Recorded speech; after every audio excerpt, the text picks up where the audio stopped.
বলবো সেজে গুজে আপুরে হে কোথায় যাও দুপুরে, ওরে আপু শুনে যাও বোরখাটা পরে যাও, বোরখাটা পরে গেলে লাভ কি জানিস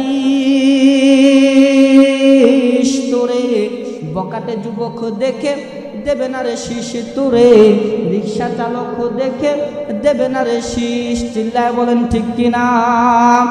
এত যদি হয়ে থাকে অর্থের অভাব, আমাদের কাছে এসে বলো সেই ভাব।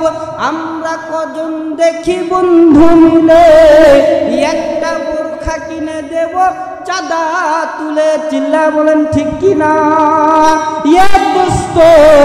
এই বউদেরকে পর্দা করানো লাগবে, এই কন্যাদেরকে পর্দা করাতে হবে। আপনার আমার স্ত্রীরা, আপনার আমার সন্তানরা পর্দার ভেতরে না থাকলে বিশ্ব নবী বলে কখনো জান্নাত নাই। নবী আমার জান্নাতে চলে গেল, জান্নাত দেখিয়া নবী